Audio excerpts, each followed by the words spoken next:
What drew me to working with technology is this question of how systems that track human movement can translate and extend ideas previously contained within the human form.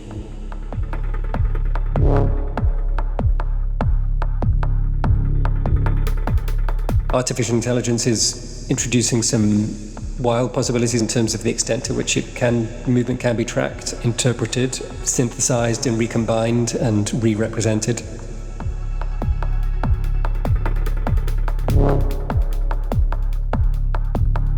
It's a very strange place to be in. There's huge uncertainty about what this means, considerations of realism and authenticity in image culture.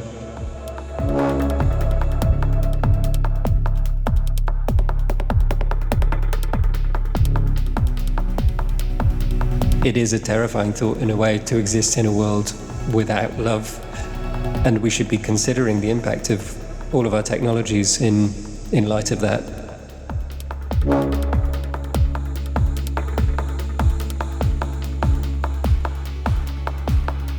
It's what inspires me to work with technology as a way of really more deeply questioning and grappling with it rather than just shunning it.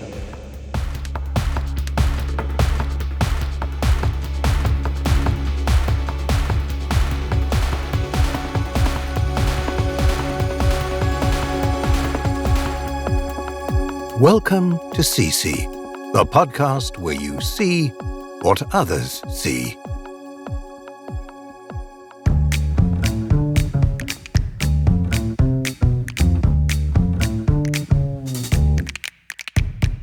Hi there. Good morning. So today, what are we talking about? Hello? Hello?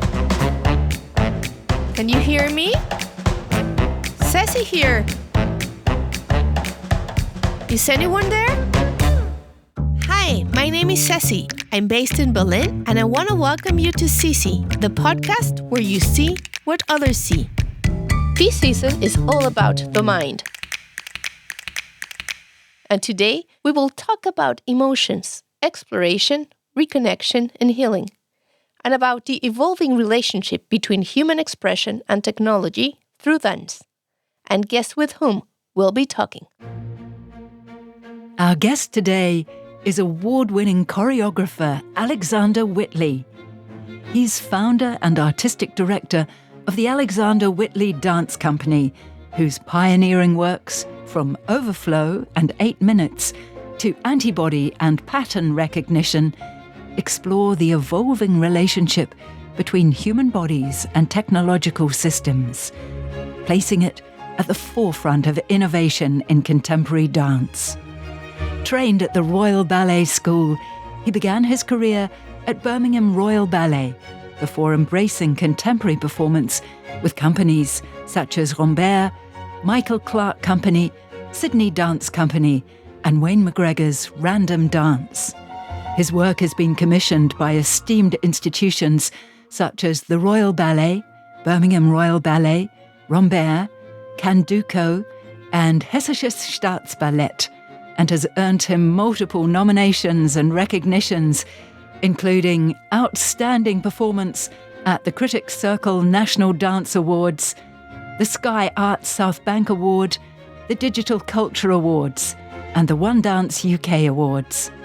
His co-productions with studios such as Marshmallow Laser Feast, The Guardian VR, and HTC Vive Arts have toured the UK and the global stage, being presented at the Royal Opera House, New York City Centre, London Film Festival, South by Southwest, and Roma Europa, to name a few.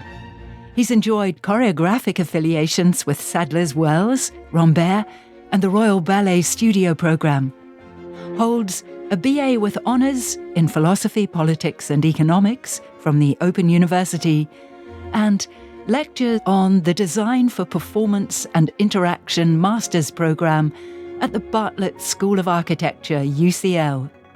Alexander's choreographies span stage, installation, film and immersive platforms, inviting us to contemplate the post-human condition and reminding us that dance is a medium for psychological and social exploration, emotional release, and reconnection.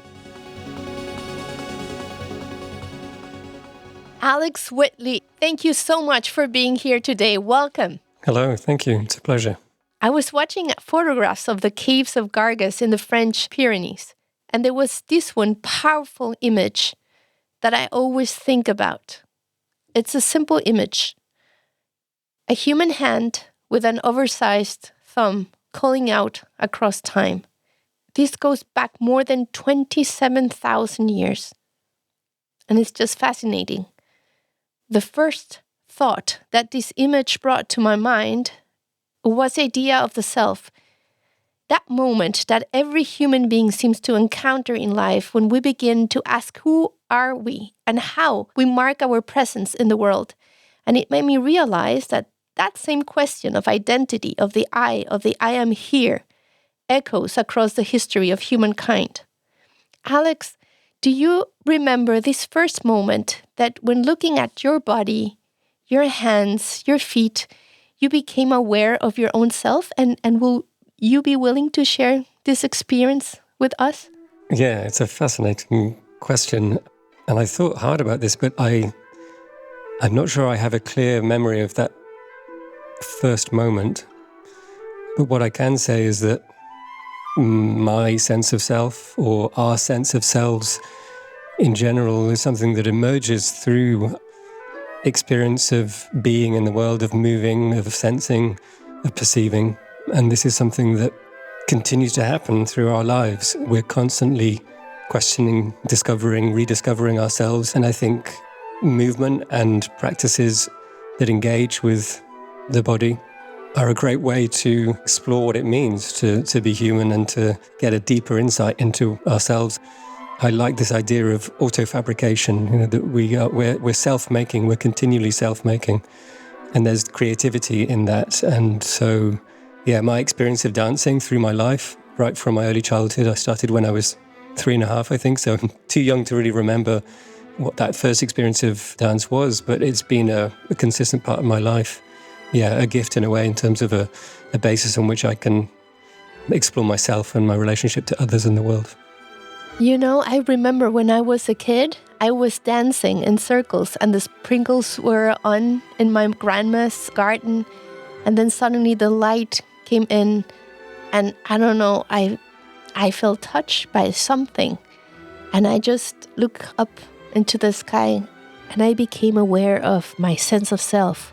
And I can still remember. And I don't know really how old was I. I think 6, 7, 8, I don't know. But that's my first recall of that moment. And you were talking about dance. And dance own history is full of fascinating turns. Ballet, for example, in the Renaissance courts, was a way of rebelling against older, more communal forms of movement. Although over time, its structure, its codified rules of positions and hierarchies became establishment. Then, that very discipline eventually sparked its own counter-movement with modern dance that broke away from ballet's rigidity, seeking freedom and authenticity. So this is how history moves in general. And Alex, I'd love to hear how this reflected in your own story, how your relationship with dance developed, first as a professional ballet dancer, and later through the tensions that emerged between the precise nature of ballet and your need for individual expression. Absolutely, yes. So I started learning ballet when I was very young, as I mentioned, when I was 3.5. And I did so at a small dance school in the north of England. I was very lucky to have a teacher who was sympathetic to my situation as a young boy in a rural community. I was the only boy most of the time at my dance school, like many boys doing ballet. And she helped point me in the direction of the Royal Ballet School. And I went through a very intensive training through my childhood into my teenage years. And then, as you mentioned, began my career in a ballet company. And Yeah, as you say, ballet is defined by its strict codification. There are very specific movements and names for those movements. The practice of ballet is really about a very, very high degree of repetition of these same movements to perfect or to develop an exacting ability to perform and execute those, these highly technical movements. There's conservation is inherent in that. It's about preserving a tradition, a way of doing things. But with that, there's a conservation of ideas and thinking as well about what the body is, what it represents, and the ideas it's presenting to the world through its form and expression. I guess I grew up learning that and gradually developing a deeper understanding of what that meant in the broader context of the world and of society. And it was in the early stages of my career where I started creating my own work. I was interested right from the beginning of my career as a performer in creating my own dance works. And I think at the same time, I really started to look a lot more broadly at other forms of dance and choreographers for inspiration. And I realized quite quickly that there was so much I didn't know about dance from having spent my training in my childhood working exclusively in ballet. It had given me some, incredible assets, the technical foundation I had as a dancer and, that high degree of skill and precision that comes with that intensive training is really difficult to acquire through other means. But I realized that there was some significant limits on how I could think in movement, what I understood about the potential of movement to communicate ideas and to connect with contemporary ideas in the world I saw around me. And so that really forced a shift for me away from ballet and into contemporary dance, where there was an environment in which I could continue to learn and explore and develop and really experiment with different ways of experiencing movement. And that was rich both from the perspective of my career as a performer, but also as a choreographer, in terms of providing me with a range of ways of thinking about the way that ideas can be developed and expressed through the body, through movement. What did you really discover when you switched from ballet to contemporary dance? Did you feel release? Or on the contrary, were you afraid with the challenges were you confronted with? It was both of those things, yeah. It was a very steep learning curve. Yeah, there was a release, as you say, an incredible sense of discovery of new possibilities, but also a lot of fear about what I didn't know. It was very exposing as to how much I didn't know, and also how deeply embedded the particular ideas and ways of thinking and acting and movement that were in my body from having practiced ballet so deeply. There was a lot of learning and unlearning to do in order to let go of or try and unwind the patterns that had been so deeply instilled in my body and in my way of thinking. But it was an incredibly exciting time, despite the challenges it presented me with, and I guess it continued to be for a long time. It was a long and slow process. In talking about these challenges, one of those, I think, would be improvisation. And I'd like to share a clip of mezzo-soprano Marina Viotti, the first woman to win a Grammy for Best Metal Performance, talking about the daunting experience of improvising in jazz. She is indeed one of the most versatile and important opera singers of her generation. Let's listen. It's frightening at some point because you are just like, you have to jump in the cold water, like you don't know what's going to happen. You are in the now, and you have no time to think of what you just did, of what is happening next. It's pure present, and it's also inspiration, and it's also being super aware of what the others are doing. You have to have 5 brains at the same time. One that is focusing on the rhythm, one that is open to the chords that are played around, and then one that comes out of nowhere, and maybe that's the cosmic part, that will make you do something that you will never do twice, and that is just the result of all this and your own experience, your own creativity, your own state of mind at that moment. For an opera singer, it is so frightening because we have everything written.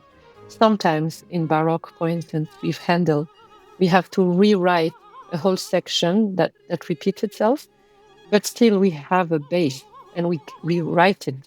We don't improvise it completely.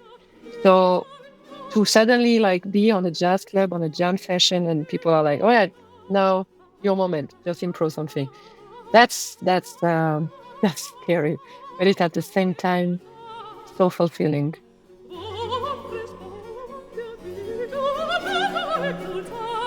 How were your first encounters with improvisation, and have you become better at it? Yeah, they were terrifying, as Marina testifies to there. I have a really vivid memory of one of the first times I was asked to improvise it, and it was in an audition for a new production. There was a choreographer who'd come into Rambert, the company I was working with at the time, and she wanted to get to know each of the dancers in the company and asked us to improvise. And I just come out of a ballet company, and I didn't know what to do, because my expression of myself was to do ballet, and I didn't have anything else to draw upon really to say any more about what I could do, through dance at that time. And it was so exposing and revealing. I was also looking around me at the dancers in the company at the time who did have this amazing sense of, or ability to move freely and to explore. Yeah, that was incredibly inspiring to see what was possible, and to have a peer group that I could learn from and observe and develop my practice alongside. But I guess I grew to realize that improvisation isn't just about doing anything that comes to mind, that there's a technique to it. There are frameworks for improvising around. And as I started to build up a toolkit of ideas and strategies for approaching improvisation, that started to unlock something. Again, it's a lifetime pursuit, really, in terms of the different strategies and approaches you can take to improvisation. Is something that I've taken great pleasure in exploring and experimenting with. There are amazing examples of choreographers who have developed really sophisticated techniques, like William Forsythe, for example, who developed a system of improvisation technologies, taking principles of Euclidean geometry and applying them to movement improvisation. Having these tools at your disposal and simple or straightforward ideas that you can deploy quickly in a range of different ways can unlock endless possibilities. And I think that ability to be thinking in movement, to be making complex or sophisticated choices as you're moving in action, again, as Marina referred to there, being present and in the moment and responding to things within your environment. It could be objects, there could be other people, they could be sounds, all of these different sensory elements that we can refer to and draw upon, as well as, internal sensations, concepts. It's a rich world that opens up when those techniques or strategies crystallize.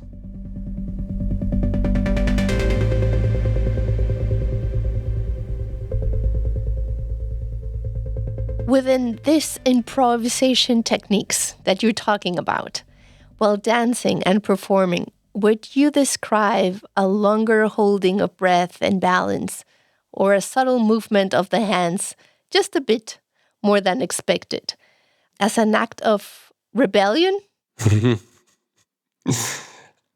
That's a good question. Yes, maybe. It depends on what the opponent or what it is you're working in relation to. As a performer, what I grew to enjoy was, and I think it was a really important part of growing into the role of performing and gaining confidence, is the awareness that you have some degree of power in that situation. There's a tendency, I certainly felt this early on in my career, where you're intimidated by the number of people watching you and how exposing that can be. But flipping that around and knowing that by, as you say, holding your breath for a moment longer, or stretching a movement out just that little bit longer, or waiting, holding back a moment longer than is expected before performing the action, can be an incredibly powerful tool or device to deploy and can help captivate people's attention. I'm thinking of Nadia Comaneci's choreography in 1976 on the floor. These little movements, she did with the hand, or a sudden look, very subtle, was enough just to see the self-expression and to wow the whole crowd.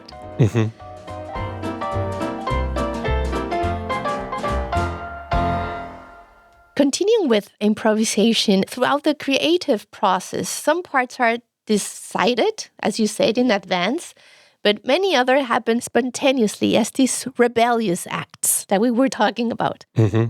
We will hear young orchestral conductor Ewan Shields, who talks about the blending of a planned idea and spontaneity happening in performances.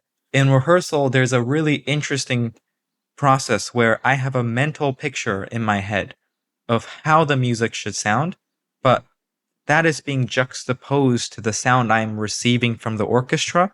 So you have these two sonic objects, and over the course of a rehearsal, these two things gradually merge and they become one, until the finished product ideally is something that is a very cohesive and powerful statement that could move the audience.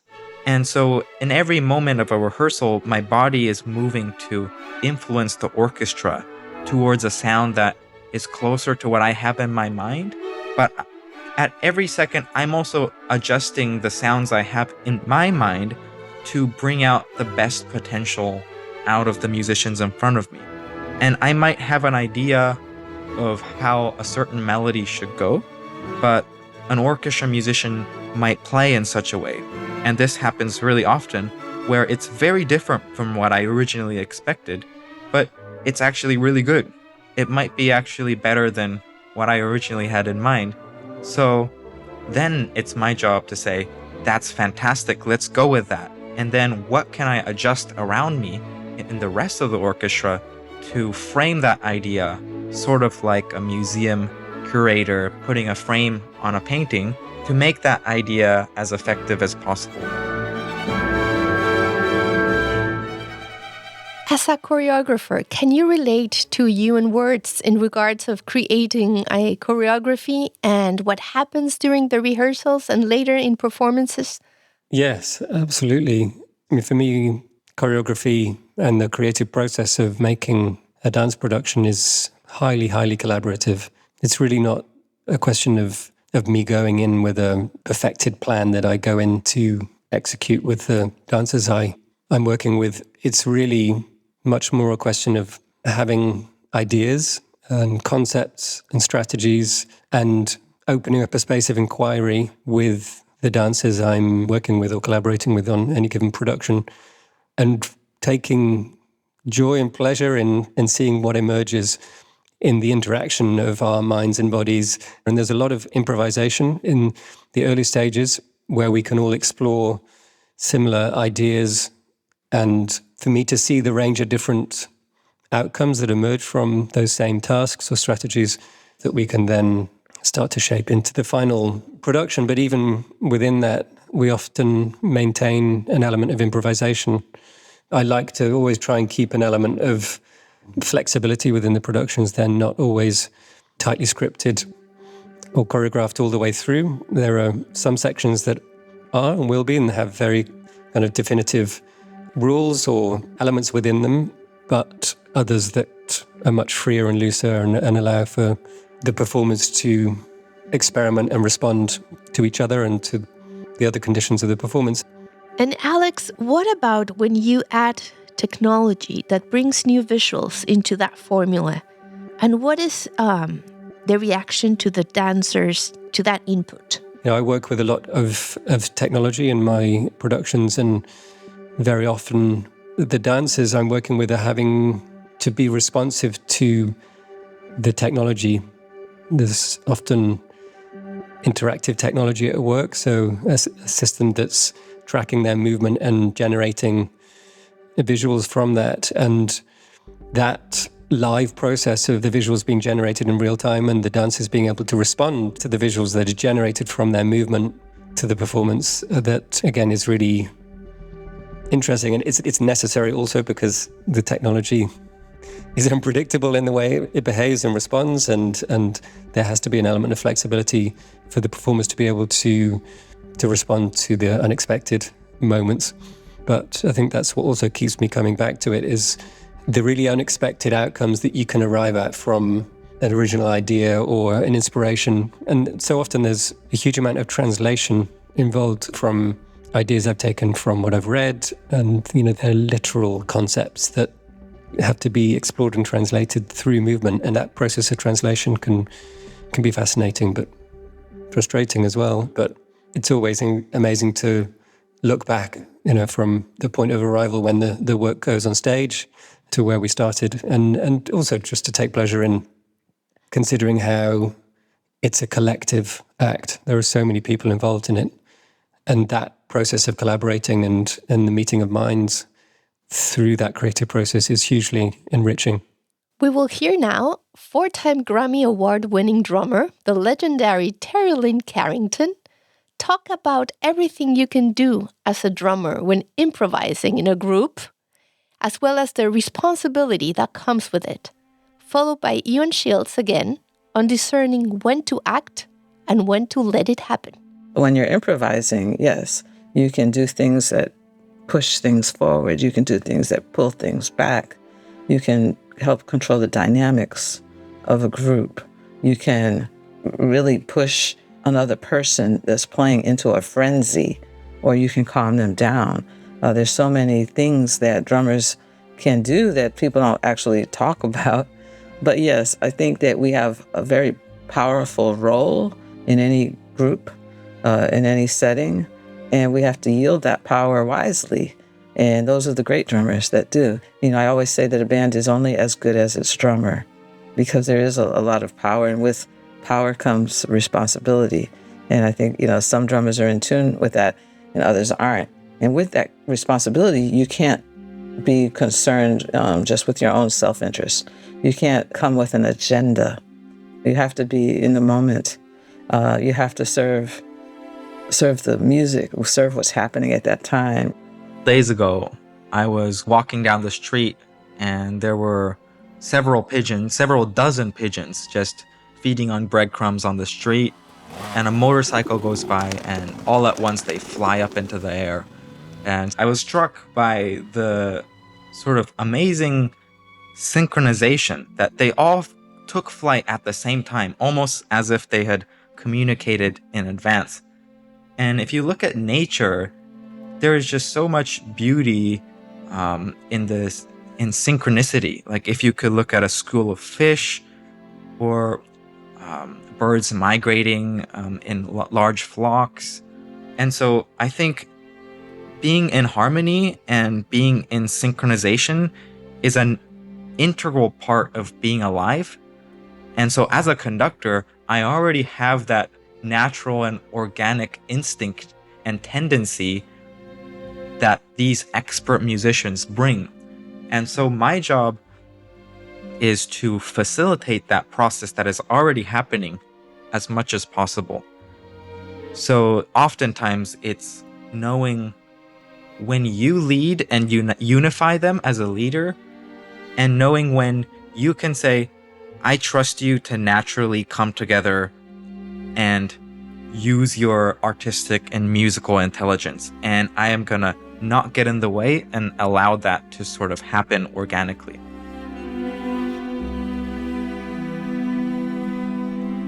Alex, how do you encourage your dancers to step outside their comfort zone and achieve synchrony without undermining their confidence in self-expression?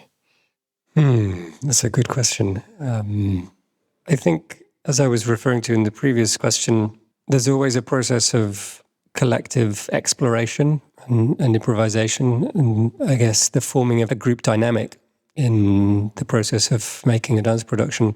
And working in dance, we cross a lot of physical boundaries that wouldn't be crossed in normal interactions with people. We're very used to piling on top of each other and rolling around.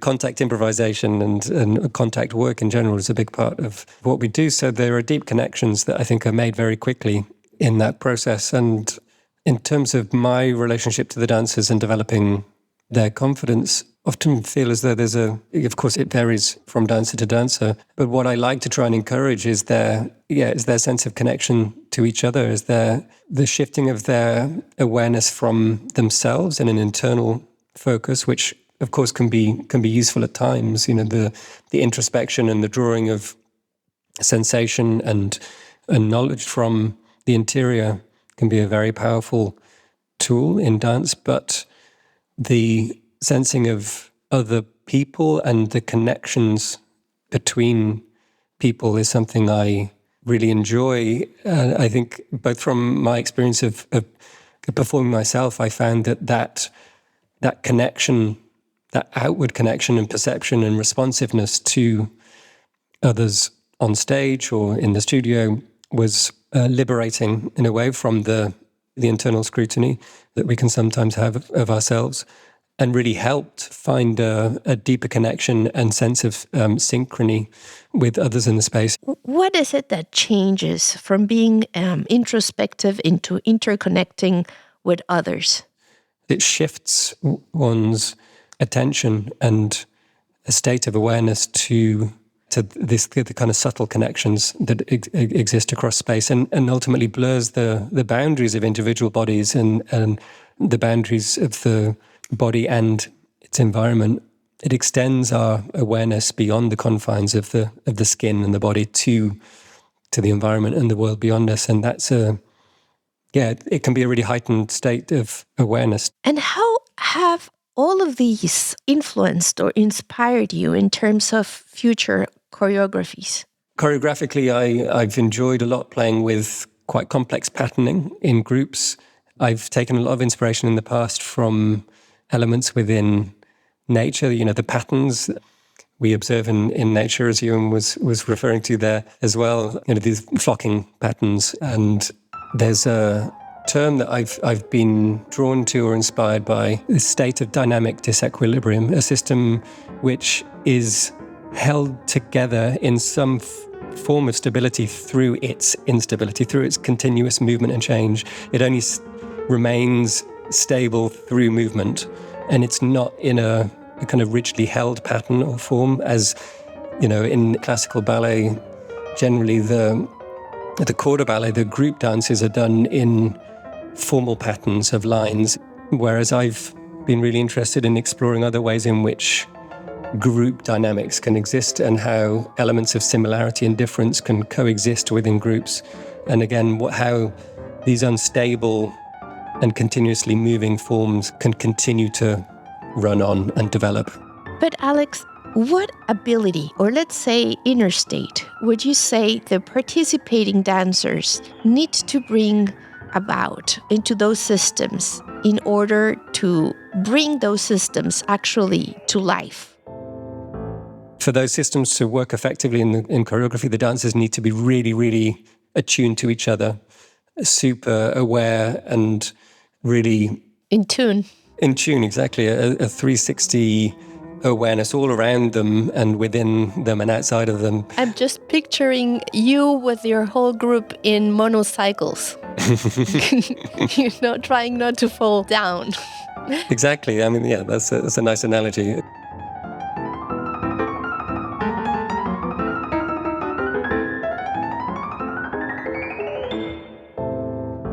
It's exciting to see, when those connections are made and when this system, and I don't mean to undermine the intelligence and the sophistication of the dancers by describing them or what they're doing as part of a system, but it's rich because there's both a complex system at work, but also all of the human expression and individual characteristics that are coming from the dancers on top of that, and that balance or combination of the character expression of the human performer with these complex systems of patterns and dynamics in those structures, I find very exciting.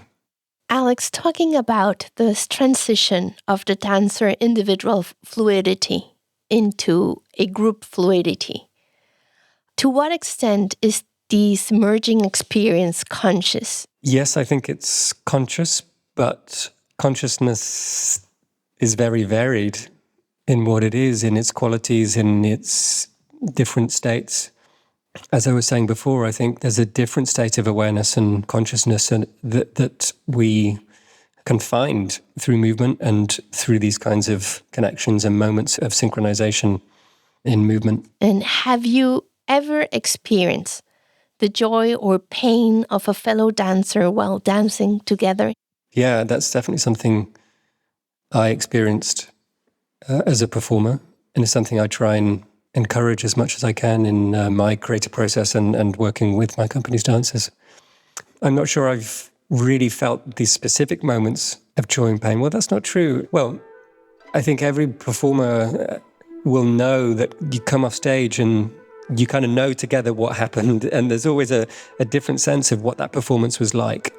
You know, you often have casual conversations with each other about whether it went well, whether it felt good or bad, or what something was quite off. It's very difficult to say specifically what it was, but everyone has a really keen sense of what it was somehow. And so, yeah, I guess in that ambiguous space, there's definitely an experience of elements of joy and pain and pleasure and displeasure amongst the groups of performers that are working together, and can be perceived by the audience as well, or between the cast and the audience. You have a very different sense of the energy of each audience as well, and what they bring to the environment and the atmosphere that emerges somewhere in between all of that. And I guess there's been roles I performed where you have a particularly strong connection with one or two other dancers if you're performing duets with them, and sometimes you will have done the same sequence of choreography 50 or 100 times, and the rhythm of it inside out, and the subtleties of difference you can experience then in where that other person is at in their moods. It's kind of it would be hard to say exactly what it is in words, but there's a deep kind of felt sense of where that other person is at that time. Shared emotion. Yes, yeah.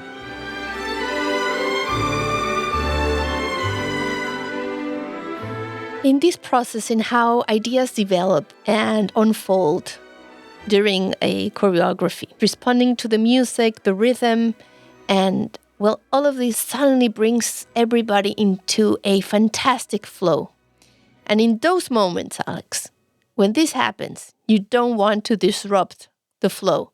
For the sake of beauty of that flow, how do you restrain the use of technology to find the right balance between its use and the natural movement of the human body? Yeah, that's difficult because technology does generally break that flow.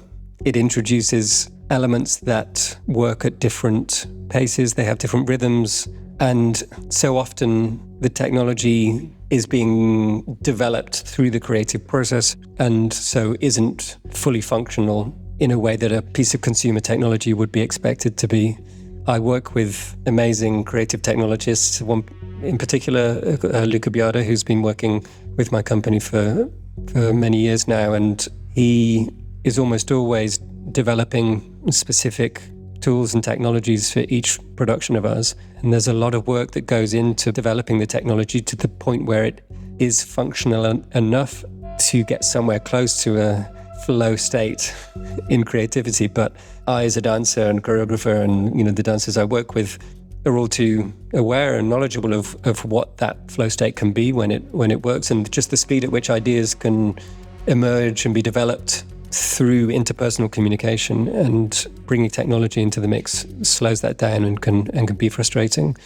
So there's a lot of patience involved in building and refining and developing the technology and testing and separating the parts and developing them more and bringing them back together again. But it can be quite a long and slow process. And then you also have the audience that has some expectations, and of course the sponsors.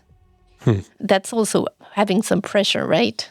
Yes, it can. I think there is an expectation in performance, obviously, for a certain level of quality, and working with technology, especially when it is often experimental and, as I was saying before, it's bespoke technology that's been custom made for a particular production. It can be unreliable and glitchy and not always work in the way that we might want or audiences would expect. So, what I do is still very much dance, very much choreography, but it's a different form of dance and choreography. It's multimedia, it's cross-disciplinary, it's exploring movement in much broader terms than what would conventionally be considered dance. There are many dependencies between these multiple elements that come together in the performance work. It's not always straightforward, both for us as the makers and the creative team developing these productions and the audiences as well. So there can be some careful negotiations there, but I think audiences are made up of so many different people with different levels of knowledge and expectation and ideas, but there's an interest in audiences for new and experimental forms of art and a willingness to kind of go on the journey to, explore the successes and failures of the relationships between, traditional art forms and technological developments. I think that's what keeps me coming back to this, and I kind of obsessed in a way with the combination of the live physical elements in dialogue with and held in tension against these systems of technology and representations of the technology that is so ubiquitous in the world around us, and that as a means of exploring a contemporary human condition is of deep interest to me. Thinking about these technologies that provide virtual reality environments, and of course, those equipped with artificial intelligence. And I'm thinking about sensors and cameras and other devices used to track and record the movement of dancers, which allow choreographers to capture and analyze movement in a whole new, different way. In some projects of yours, like Future Rides and Antibody and Overflow, there is a certain tension you project. Could you tell us a bit more about this tension, which is, I think, related to our dualistic way of thinking about technology? Yeah, well, I think that the dualistic way of thinking about technology is that it's either our savior or our destroyer. This is such a common thread historically in the narratives around technology. The Frankenstein narrative is very much that, the new life that is, expected to be a wonderful creation turns out to be the destroyer of Frankenstein. But I think that narrative is problematic.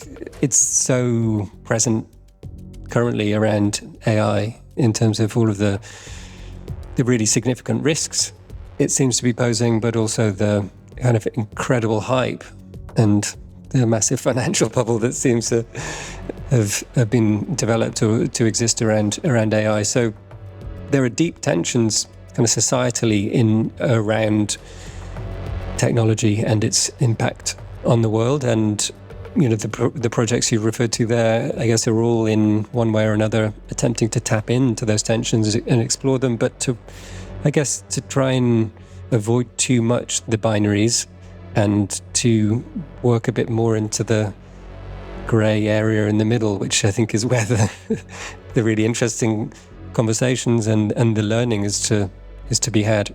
I'm very interested in these grey areas. Can you tell us more about these subtleties when looking into these tensions between human and technological development in general, and also from your perspective as a dance choreographer? It's in the nuance and the acceptance of the inherent tension and ambiguity around both the positive and negative elements of every new technological development.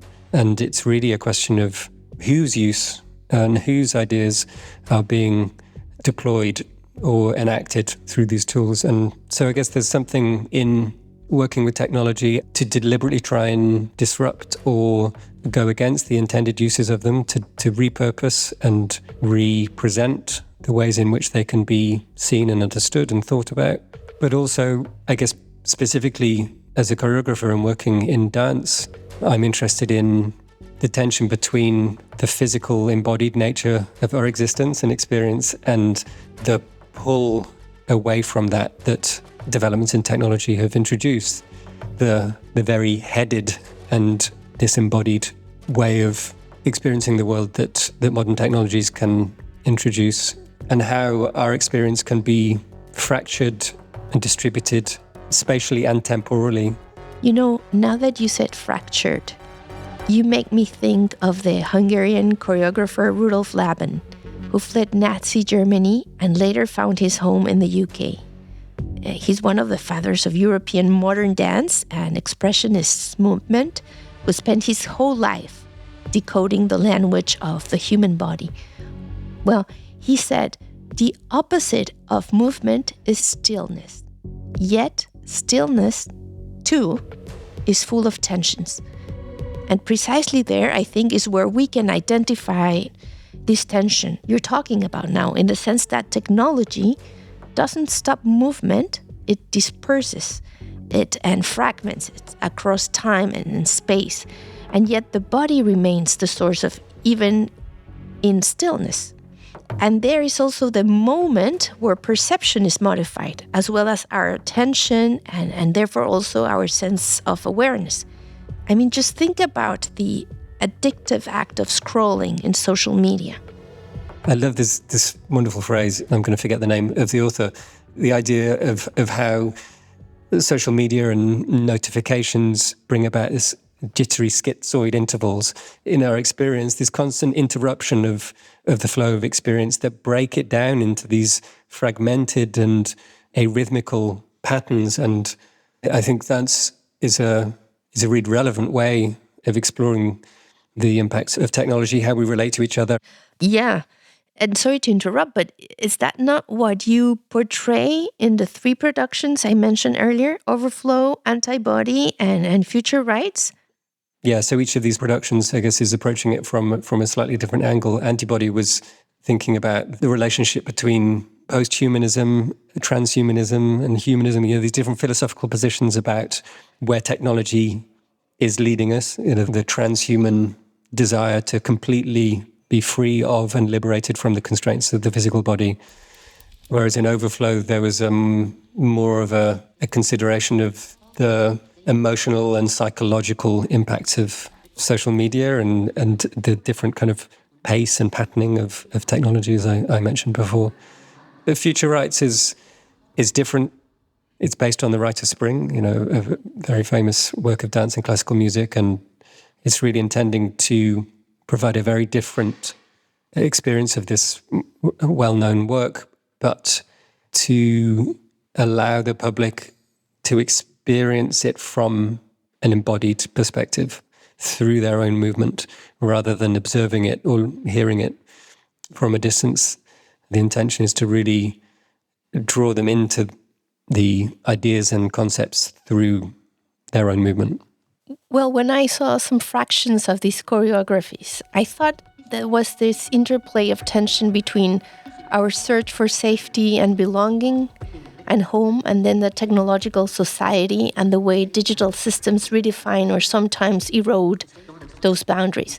And I thought about the animal kingdom, when we see mammals like orcas and elephants defining their own safe spaces for their families and themselves, and building this imaginary boundary of protection and belonging that are often created under the guidance of elder females who embody wisdom and leadership even beyond reproduction stages. So this notion of creating a home or sanctuary, I think, resonates with architecture's role in shaping spaces where we can leave, move, and return to. And Alex, as a choreographer and former lecturer at the Bartlett School of Architecture, and not being yourself an architect, but drawing on your experience of immersive and interactive technologies in performance, have you considered how space-making relates to homeness and maternal feminine energy?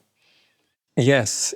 I'm coming to architecture and to teaching at the Bartlett from my experience of working with a range of different technologies and within systems of interaction, but also, I guess, within the world of design for stage, the construction of worlds and environments and atmospheres in that stage setting that obviously relates a lot to architectural practice. And, architecture fundamentally is very similar to choreography in that it's about the organization of patterns of movement, of providing the framework for people to move through space in time. So it's been really interesting exploring these parallels and learning from the world of architectural thinking And I think that's definitely informed the way I think about the construction of atmospheres and the way that different elements combine to bring about these different feelings and environmental states in performance. I wouldn't say I've ever explicitly worked or intended to work with the concept of the feminine. I think the feminine and the masculine, or the boundaries between them, have really been eroded, I think, a lot through my experience of working in dance. And that was, again, such a huge part of my learning about myself and developing as a dancer, was developing the freedom and the confidence to explore a range of different states of feeling that, I guess, lean in and out of what might be considered the feminine and the masculine, to be able to be a heterosexual man and perform and demonstrate feelings and ways of being that might broadly be considered to be more feminine, and vice versa. So I think that looseness is present in the work I make, I think. But yeah, as you say, it's clear that certain states and conditions of being, both in the way that the dancers might be performing and relating to each other, as well as the design of the space and the sense of containment or of being held within a space, can bring about a certain feeling, or how a space can be diffuse and scattered and fragmented or pulled in many directions at the same time. These different spatial energies and, organizations of movement and light and sound can really bring about some potently different feelings. And I guess across the dramaturgy of a performance, that movement between these different states of being and the different kinds of atmospheres that can be felt, I guess, are important in taking the audience on a journey. And especially with technology that brings these effects more at hand, so to say. Yeah. I mean, just think about fire and how the playing with light and shadow changed the whole perception in the eyes of the observer, of our ancestors. Yes. What brings me to the following question, formulated by fellow guests of the season. He's one of the world's foremost authorities on prehistoric art and archaeology, Dr. Paul Ban, and psychologist Elle Clifford, specialized in prehistory. And the question is... Hi, this is Ellie Clifford and Paul Barn, and we have a question for Alexander Whitley. We know that much Ice Age cave art was carefully stage managed in terms of theatrical space, acoustics, and fixed lighting. Some stalagmites and stalactites were removed to improve visibility, and in at least one case their shape was modified to resemble an animal. Flickering flames would have made the images appear to move, while changing light sources made shadow play possible, creating an enigmatic atmosphere inside the cave. Do you think that the enjoyment of theatrical performances of different kinds is a basic human need, and could it have begun in these decorated caves? I love this, and absolutely, yes, I think it is a very fundamental, primordial human need. The construction of atmospheres and effective spaces that shift our perception and sense of reality, I think, is, so powerful and can be so transformative. And it's amazing to think about how far back that extends. I mean, theatres are modern caves. We've made modern versions of these things that have existed and I think played a really significant role in human civilization from very, very early on. I can't speak with any authority on this, but I've read enough to be fascinated by, the significance of caves and the subterranean world in early human experiences, and the roles of shamans and psychedelics as well in providing a different insight into and shifting reality, shifting frame of knowledge and meaning making, and of connecting with something that extends really far back into human history. So I think, these things endure and carry on. And again, I think dance is a powerful way of connecting with these primordial elements. And I think, especially nowadays where in modern culture there is such a strong influence of the kind of linguistic and abstract rational meaning making, having the opportunity to connect with other forms of meaning and forms of perception are really powerful. And I think they're only going to become more significant and powerful the more mediated our experiences become by technology. And I know that probably sounds strange as an artist that works so much with technology, but it's precisely in that tension again of considering how our experiences are shaped by the elements around us and how they can be worked with and explored and understood through their being held up together. The live, in-person, collective experience of being together in dark spaces and having the space be transformed through shifts in light and sound and colour and texture and movement and dynamics. They are powerful and they do something really, really important for us. Precisely so powerful in that we can't say exactly what they are. They're indeterminate things. I love this definition of atmospheres. I think it's Gernot Böhmer who described atmospheres as somewhere between environmental states and bodily feelings. Exactly. And, speaking of the power to transform our perception of reality and experience life, you mentioned, Alex, tapping into ancestral memories. So I'd like us to hear Terry Lynn Carrington again, talking about the spiritual role of a drummer in transmitting ancient messages. Let's listen. We are messengers, carriers of some kind of code, like rhythm is code, right? Rhythm is in how we speak, how we talk. So I believe that we're carrying these messages, even if we don't know what they are. And I think when I started, that was the case for me. I didn't know what I was doing, but I knew something was important. Again, it's in the ambiguity of exactly where they exist, what they are. We can't say precisely what they are, but we know how effective they are. We feel them, we experience them in their powerful ability to transform our experience. So, but when I think of dance, I think of the meaning it brings, and this being more about discovery and beauty. This beauty being always present in nature, and the awe feeling when we see something beautiful, like the flock of birds. In that sense, Alex, how much does the wonder of nature still influences your work?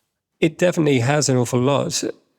As I was referring to earlier, I've drawn a lot of inspiration from science and looking at patterns that exist at different levels and scales of nature, within the flocks of birds and murmurations of starlings, but also microscopic and macroscopic patterns across these different scales, I guess, is revealing of the deep connections that exist across nature and how we as humans exist within that, not separate and apart from it.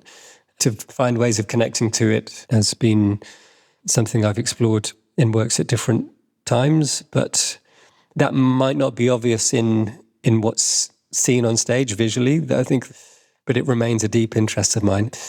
In working on The Rite of Spring, it's based on pagan rituals, and there's obviously a deep connection there in the animist belief systems, the relationship between humanity and nature, where technology fits into that equation. Again, the parallels and tensions that exist there between humans' relationship to forces beyond them, and a question, I guess, about the extent to which technology is replacing something that nature previously occupied.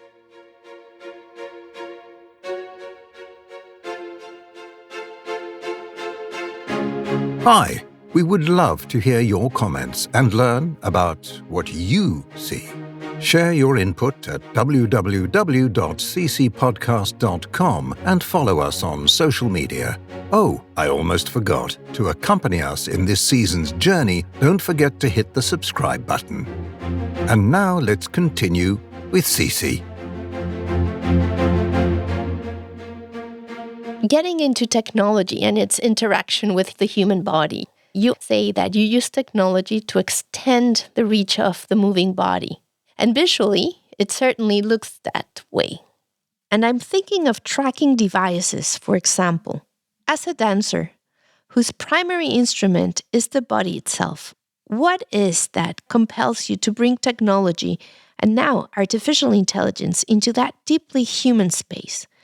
Are you not in some way undermining free will?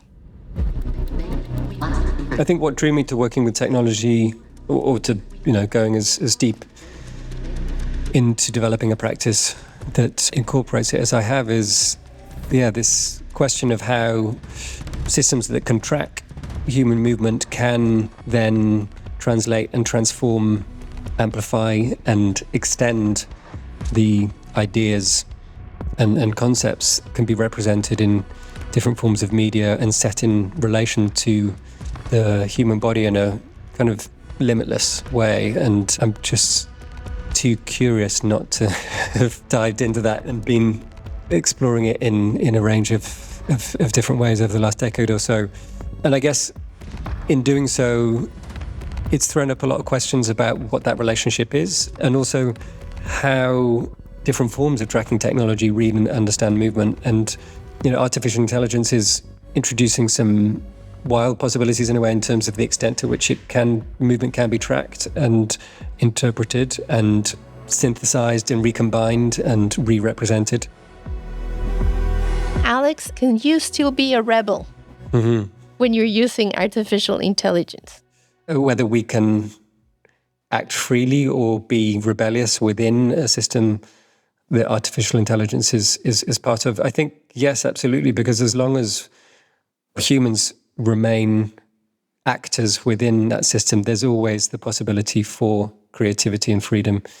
It's really a question of what functional purpose the artificial intelligence is serving in that system and how that can be used productively as a way of finding new spaces of possibility in how we move. It's supportive of our creativity and ultimately, is enabling us to increase the extent of our freedom, because it's precisely in the breaking of patterns and the discovery of new possibilities that creativity exists, as far as I'm concerned. And, I've certainly been inspired by others talking along these lines of the recognition and the knowledge and awareness of ourselves and the repeated patterns. And again, dance is such a powerful lens to experience that through, because there's this strange kind of pyramid that exists in dance where you spend decades or, years and years and years of your life repeating,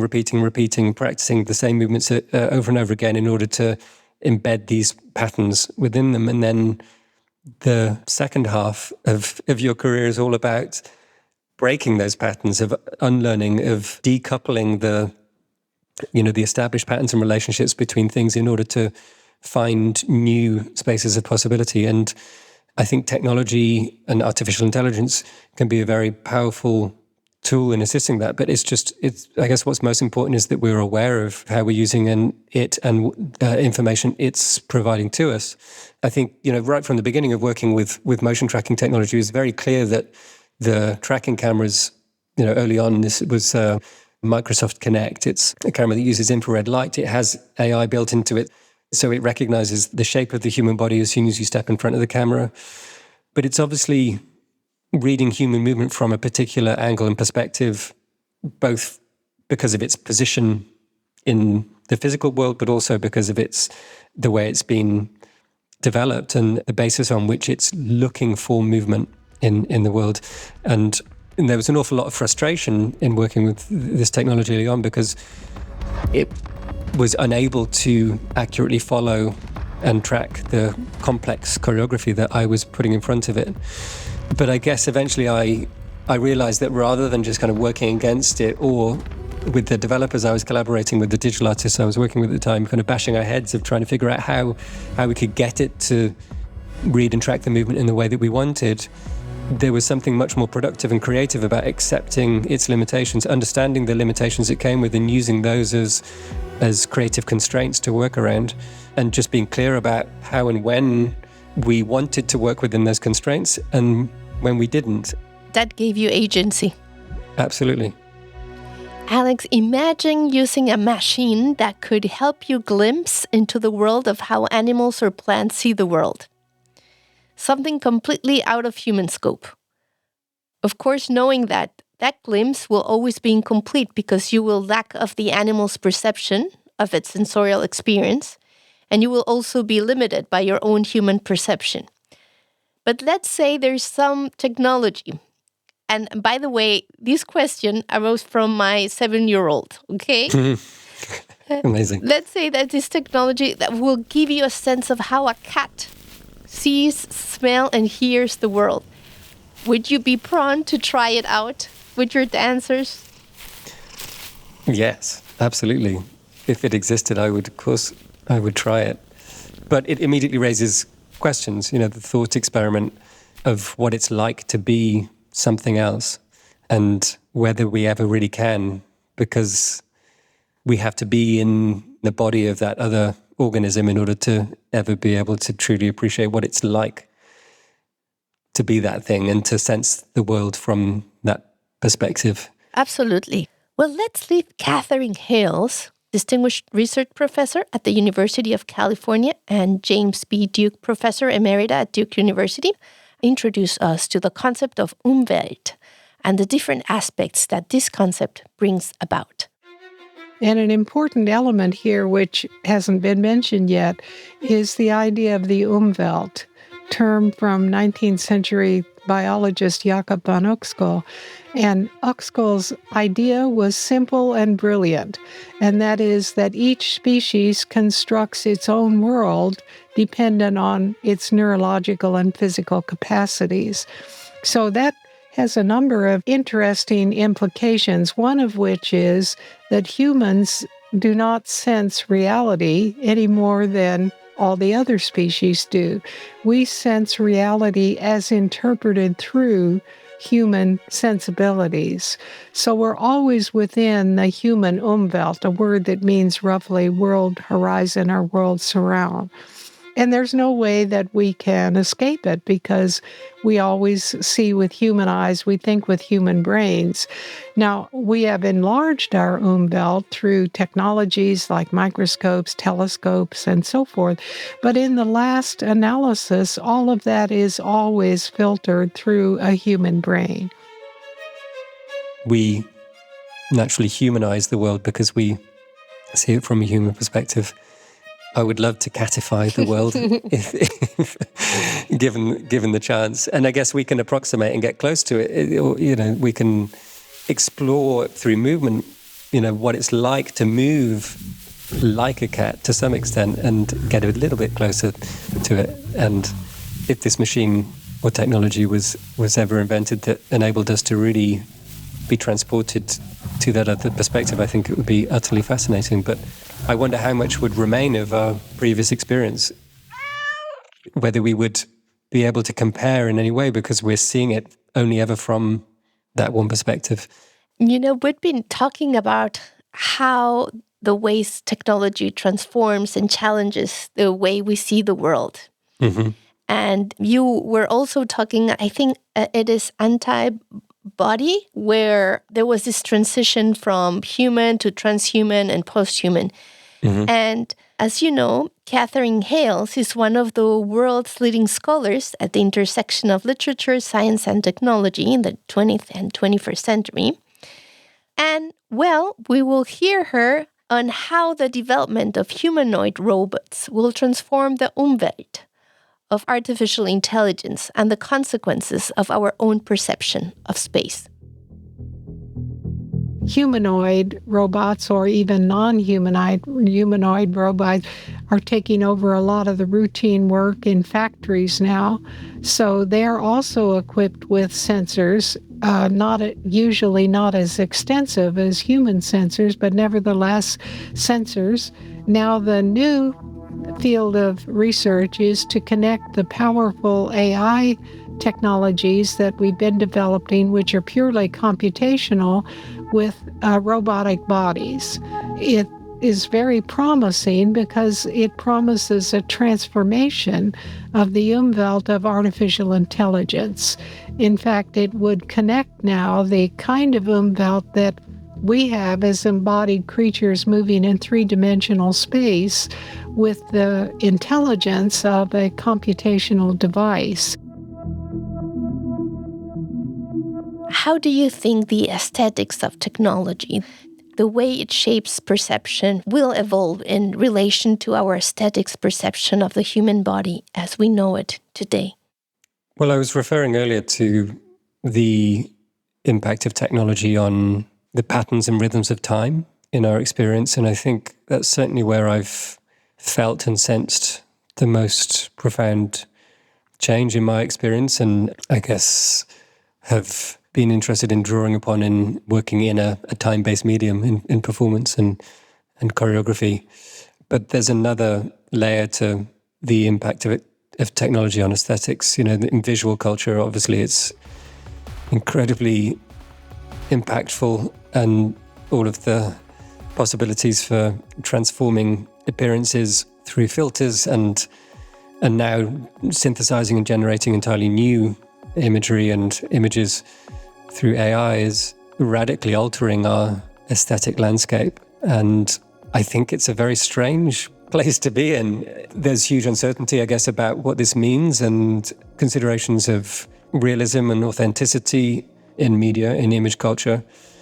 I'm curious about the physical manifestation of that as well, how this kind of strange, simulated or synthesized world of media shifts our perceptions of ourselves, how we absorb and take on these ideas. I'm working on a new production called Mirror, which is a counterpart to The Rite of Spring. It's inspired by a book called The AI Mirror by Shannon Valor, and it's been very inspiring reading that, to be considering this question of how, the different ways in which we take on or absorb concepts from the technology at our disposal, how it reflects us, but how much we absorb from what it reflects back to us. And what we can learn from ourselves, right? Yeah. And Alex, talking about these scattered pieces of rhythm, of even colors, of the way we look at the world through technology, I think it's like a kind of deconstruction of flow. Mm-hmm. Mm-hmm. And I'm touching on Mears Cunningham, innovative and boundary-breaking visionary choreographer that famously employed disjointed, even awkward movements that initially feel unnaturally, but then became strangely beautiful and expressive. Well, this idea of dissembling the body to then reconfigure made me think of Dr. Richard Schwartz's Internal Family Systems, EFS. And this is a model that is meant to treat trauma. In EFS, the psyche is viewed as an internal family of parts and roles, and healing comes not from suppressing, but from recognizing, understanding, and reintegrating these parts under the leadership of the core self. With that in mind, I want to ask you if you have ever drawn from or experienced therapeutic practices or creative processes like the IFS that invite a recognition of distinct parts, whether of the body, of identity, of awareness, of scattered sound, whatever it is, through movement that initially feels unfamiliar and dislocated, but then it gives you insight for healing. And if yes, have these experiments offered you either something personally or artistically? I have to admit that I haven't experienced any of these therapeutic processes directly myself, which is rather embarrassing to admit because my wife and my mother are both psychotherapists. So it's a world that I'm very close to, and I guess have experienced adjacent to them and their experiences of it. I think you should invite them to the studio. Yeah.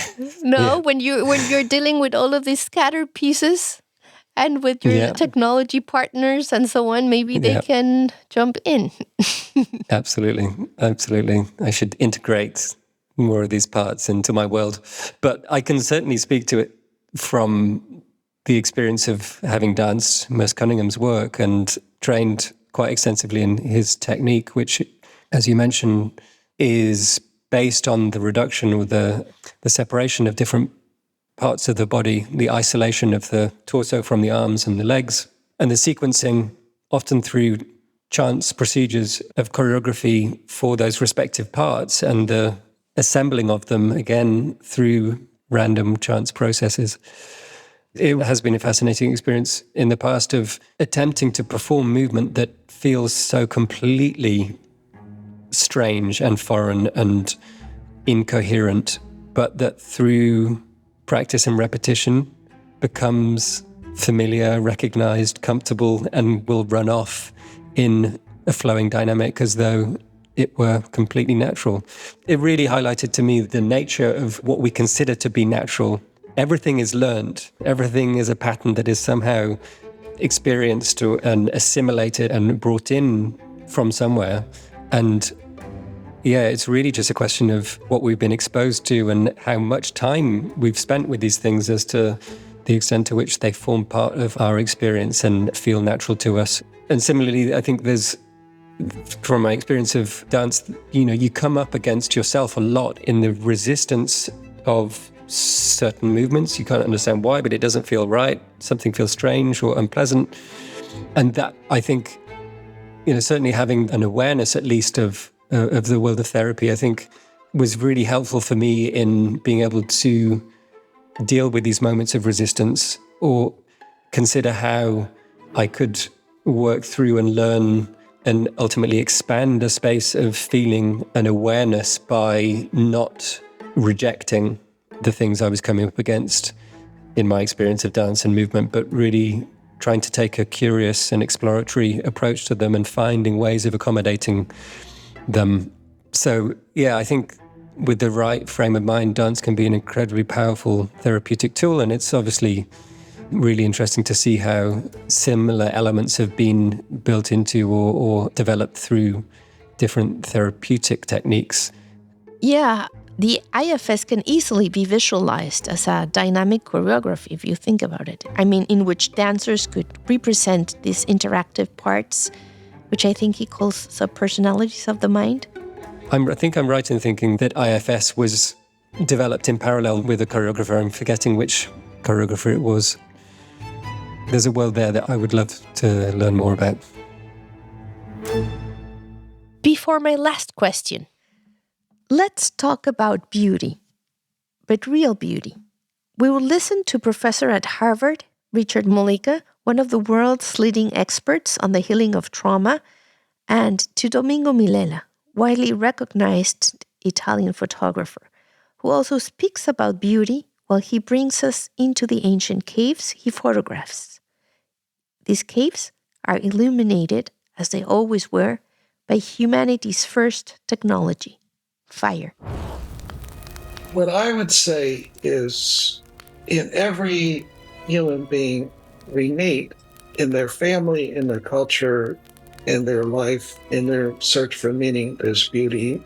And Plato said, when we leave Plato's cave, we don't imagine the concept of goodness and virtue as the ultimate. It's not imaginary. We see the sun. And when we see the sun, we learn what beauty is and what goodness and virtue is.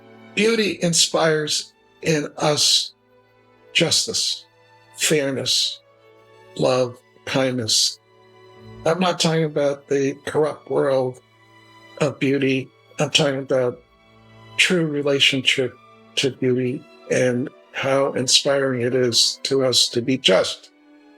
This spark of empathy and altruism and the little child in all of us, little tiny spark, when we see it, called moral beauty, when we see other people doing good in the world, which we call moral beauty, there's an awe, there's a joy, there's an enlightenment, and we feel joy in witnessing moral beauty. And I think moral beauty, as it grows in people, is healing. Without the fire, there is no light to even navigate the space of mystery. And primitive man had small torches of grease and organic material that would burn slowly and make a nice, clear light. This light, with this small lantern, is an extremely primordial gesture. And this idea of the lantern makes me think that the history of man is about sharing this fire, both illuminating and both warming, a shape of love. Because in reality, the other thing that comes out very violently of the paintings in the depth of prehistoric caves is that if there was no love, it would have been impossible to portray that aurochs, that bison, in such a way. The deer and its horns that can be seen in different angles in a certain kind of perspective, they require a sacred love for animal, a sacred love for life, a sacred love which is also respect of the living and respect of the dead, which is something I think is essentially rare and at risk of extinction in the history of our species. My last question. Thinking about the role that beauty has had in interactions between body, movement, and audience throughout history. Think particularly about emotions and the body. What would be the consequence of introducing new technologies without that kind of love that Domingo Milella talks about? Well, first of all, it's a really, really beautiful passage there. I think it testifies or highlights just how deep and significant our connections to each other and to the world around us, other forms of life are, and how clearly that played such a powerful role in early civilization. And I think we're all too aware of how disconnected and separated we've become from that in the modern world. But at the same time, there's a strong movement to find a reconnection to that. It is a terrifying thought in a way to exist in a world without love. And we should be considering the impact of all of our technologies in light of that, especially when they come to our interpersonal relationships and also the impacts they have on young people and what we know of how formative these early years in life are in establishing bonds of love and connection with each other, and also how much they shape our sense of self through the rhythms of movement and action and synchronicity and mirroring of rhythms between mother and child and each other. And there's a sensitive attunement there that I think is so easily lost or clouded out by the presence of technology in the world. So again, I'm so deeply interested and concerned about these issues, and it's partly what inspires me to work with technology as a way of really more deeply questioning and grappling with it rather than just shunning it and taking the Luddite and again falling into the binary of saying this is bad, it shouldn't be here. It's the world we live in, and I think is so difficult to remove or separate ourselves from these things. I think just building a more sophisticated level of awareness around the impacts that our technologies are having on us and doing our best to inform their development or to make informed choices about how and when we use them to limit their impact is so important. And I think the more impact they have, the more it highlights aspects of our experience that it helps reveal to us what is most important. And if that's a basis for helping deepen our senses of connection and appreciation of love and beauty and interpersonal interactions, then that's a good thing. And this is it's so fascinating, I think, to just wonder about where we're going and how our civilization will develop when there's clearly so many people that are thinking along these lines and wanting to make change in their lives to ensure that these things remain a significant part of it. Yeah. Alexander Whitley, I applaud your work for questioning the narratives that frame technology solely in terms of efficiency, productivity, and consumption. You resist the temptation to reduce it to mere entertainment, and instead you reveal it as a vital tool, a kind of fire that illuminates rather than deceives. By keeping alive a space for beauty and imagination, you safeguard the mysteries at the heart of life and their profound worth. You know, people who have had near-death experiences often report being met by people chanting and dancing. So, Alex, please continue to dance and create mindfully without turning your gaze away from love and imagination. I thank you for a very deep interview, an amazing interview. This was a fantastic conversation. Thank you so much. It's been my pleasure. Thank you. Thank you to our listeners, wherever you are, for having allowed us to share time with you. If you would like to find out more about Alexander Whitley's dance company's amazing work, upcoming projects, tours, and presentations, please visit him at www.alexanderwhitley.com or follow him on social media at Whitley Dance Co. and Instagram. We will provide more information in this episode's description. See you next time. Bye-bye.